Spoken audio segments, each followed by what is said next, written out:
There are many advocates who have played such a leadership role in this, and there are too many here to thank, from Transit Matters and Livable Streets and ACE and so many others. So to speak on behalf of everyone who's been a partner on the community side, I'd like to invite up Ms. Mela Miles from Alternatives for Community and Environment. Thank you. I'm so glad to be here on this momentous day. We have, for years, been tossing around the vision of free buses.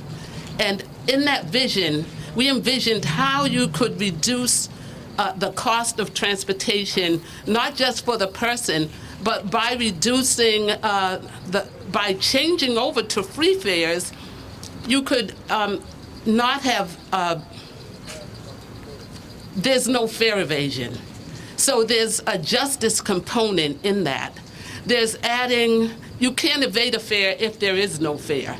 And there was a disproportionate number of African American males who were being, and males of color who were being cited for fare evasion in the past. So in the interest of social justice, free fares make a lot of sense. Also, we had a vision of free fares for a sustainability reason within the advocacy groups. Even the sustainability manager who used to work at the T, we had conversations during Boston Green Fest to think about how we could make the fares free. What would you save?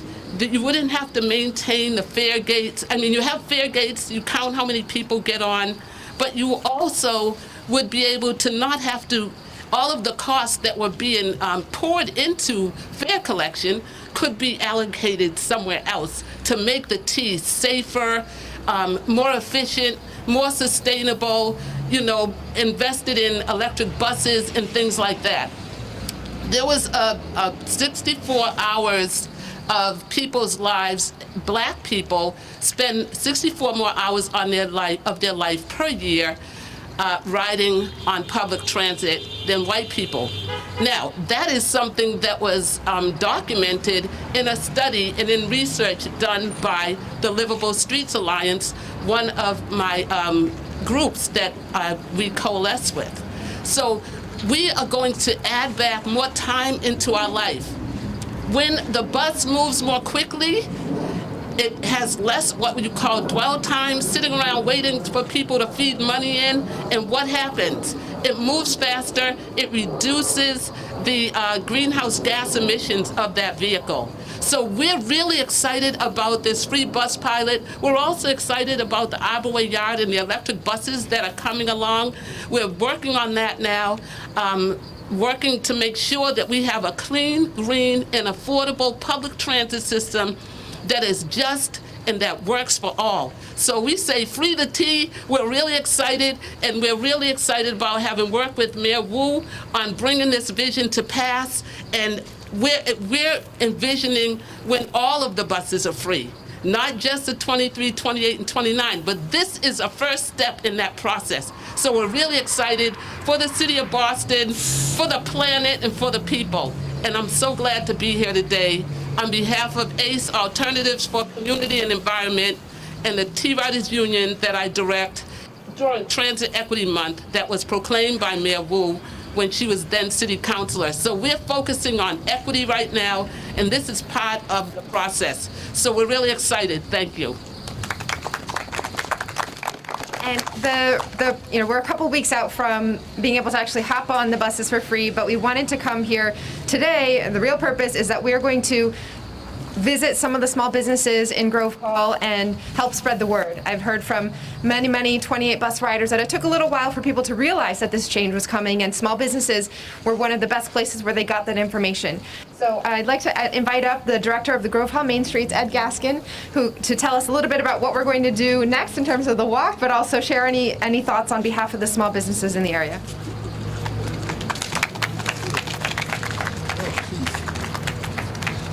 Well, thank you, Mayor. That's very exciting. So just a couple words. First of all, I have to thank my transportation colleagues because they're the ones that made this plaza where we're standing possible with this whole redesign.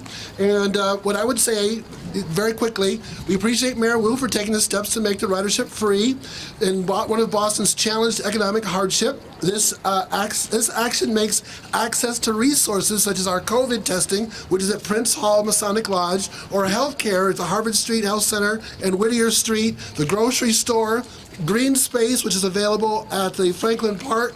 All this becomes more accessible because of the T, and hopefully increased ridership will play a small role in improving the air quality in the area because we have a significant number of people who have respiratory challenges, and one of the goals of Greater Gulf Home Main Streets was to make the area cleaner and greener, and Mayor Wu's actions is the first step to moving us closer to that. So thank you. And now we're going to go meet some of the businesses along this area. And I'm appreciative of the fact that you speak Spanish, because we're going to have some Spanish-speaking businesses. So thank you, Mayor. Everyone, any questions?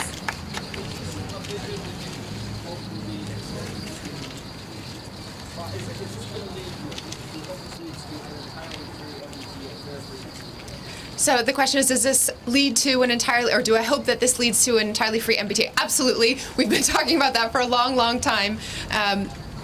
We know that transportation and public transit in particular is the foundation of so much. It's life-changing when we can remove that barrier for people. Of course, there are costs to account for, there are coordination and logistical details, but with this step of showing what's possible, we are already in communication with several other municipalities in the region as well, as they are looking to potentially start fare-free pilots as well. And so as we start to expand the number of routes, we'll be looking to our general manager for support there. Mayor Wu? Do you want to add anything? The original question was about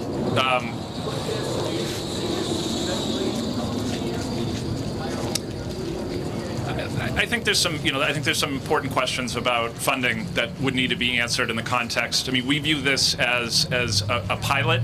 The municipality, in this case Boston, has stepped up to fund it, and we're in the middle of a joint evaluation of it. And we'll be evaluating not only the first leg of it, but we'll evaluate this 2-year leg that's coming up. And we stand willing to cooperate with municipal partners who want to do this type of work. But I think there are some larger structural questions that I know the mayor has been deeply involved in, and we look forward to continuing that conversation.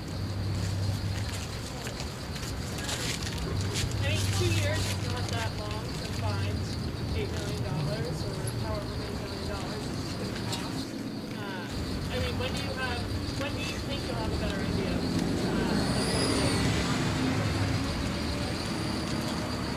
The question is, what happens after 2 years, and what about that funding? There's a lot of work and leadership happening from our state and federal partners. To find that sustainable funding source, we will need partnership. We will need help from other levels of government as well. We are grateful to be able to apply some of the federal relief funds for the pandemic to this. It is a perfect use of it because these very communities were disproportionately impacted by every aspect of the pandemic. And so this is very much about pouring those resources back into recovery, back into our families' pockets, and into our small businesses as well. There is legislation up at the State House and at the federal level to talk about how to make this sustainable in the long run. Mayor Wu?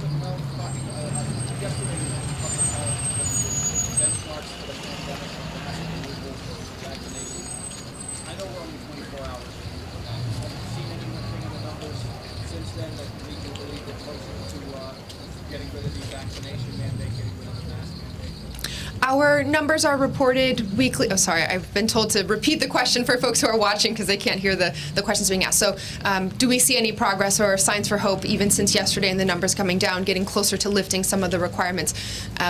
It's trending in the right direction. Our numbers come in on a weekly basis and we look at a 7-day average. So we will see by next Tuesday where we stand.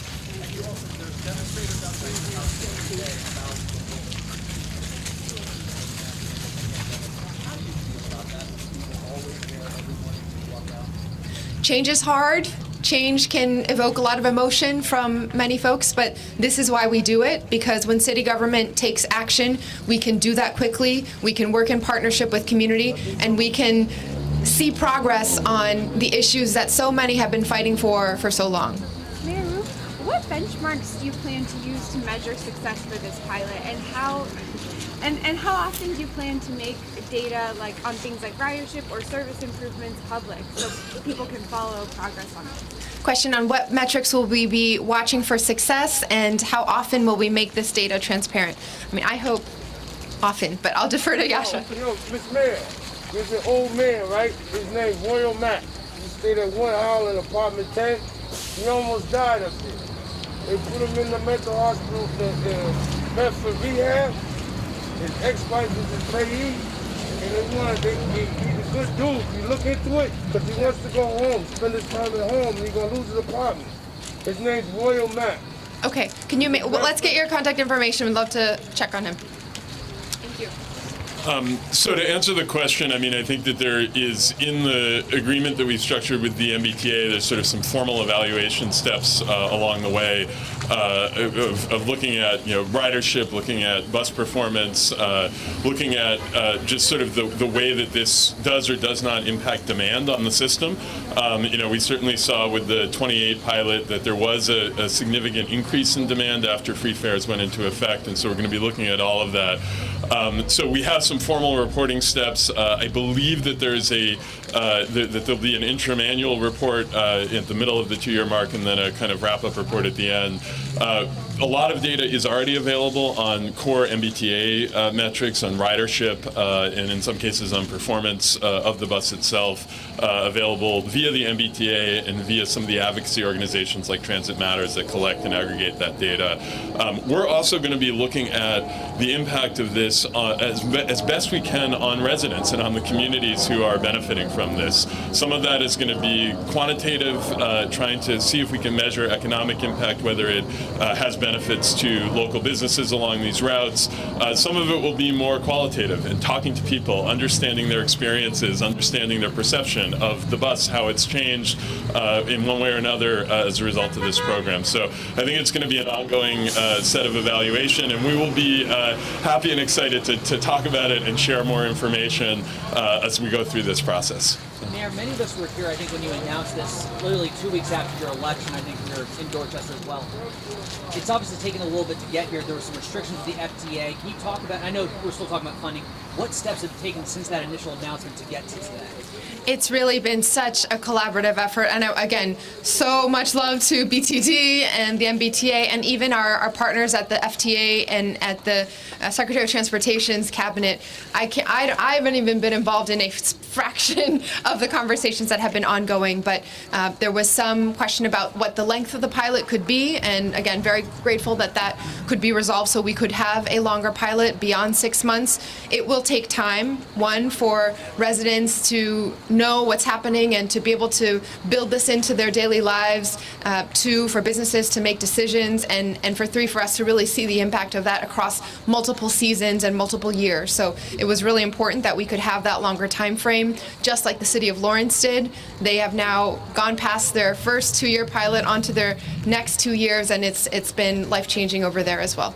Last question, we can get to the business world to talk about maybe in the future going forward, any other neighborhoods that you think can really benefit from this beyond, everyone. Yeah, I mean, there's just so much potential and possibility, and at the end of the day, it is okay, Steve can cover his ears, but it is a relatively small cost when you just look at the bus system. Right, we are already subsidizing bus service so much with all of the need for fare collection and checking on this and that. The advocacy community had really studied what it would look like to just replace fares coming from bus rides alone, and the estimates there were a little over $60 million statewide, about half of that for the MBTA system and half of that for all of the other regional transit authorities across the entire state of Massachusetts. So we know, again, there are lots of considerations about the logistics of what that means for who's riding a bus versus who has a monthly pass across bus and subway and all of that. But this will help us understand that a bit more and think about what the most effective next steps would be.